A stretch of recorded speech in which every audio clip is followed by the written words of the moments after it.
മലപ്പുറം മഞ്ചേരിയിൽ SDPI പ്രവർത്തകരുടെ വീടുകളിൽ NIA റെയ്ഡ് 4 പേരെ കസ്റ്റഡിയിലെടുത്തു. പുലർച്ചെ 3 മണിയോടെയായിരുന്നു റെയ്ഡ്. TK അരവിന്ദൻ ചേരുകയാണ്. അരവിന്ദൻ, റെയ്ഡ് ഇപ്പോഴും തുടരുകയാണോ? റെയ്ഡിൽ എന്തെങ്കിലും നിർണായകമായ കണ്ടെത്തൽ ഉണ്ടായോ?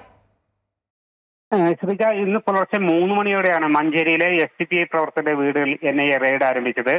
നമുക്കറിയാം, ആഴ്ചകൾക്ക് മുൻപാണ് NIA സംസ്ഥാനത്തെ വിവിധയിടങ്ങളിൽ മഞ്ചേരിയിൽ ഉൾപ്പെടെ റെയ്ഡ് നടത്തിയത്. ഇത് SDPIക്ക് അനധികൃതമായി പോപ്പുലർ ഫ്രണ്ട് പണം നൽകിയതുമായി ബന്ധപ്പെട്ടായിരുന്നു.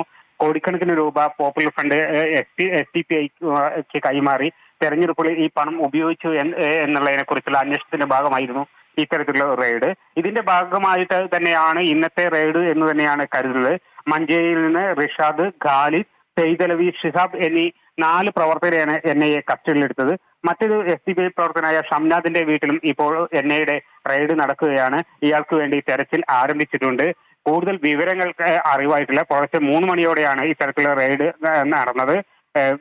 ഇതിനു പുറമെ മറ്റു ചില ഇടങ്ങളിലേക്കും അന്വേഷണം വ്യാപിപ്പിക്കുന്നതായും സൂചനകളുണ്ട്. എന്തായാലും ഇപ്പോൾ ഈ ഒരു വീട്ടിൽ ഇപ്പോഴും റെയ്ഡ് തുടരുകയാണ്. ശ്രീജ.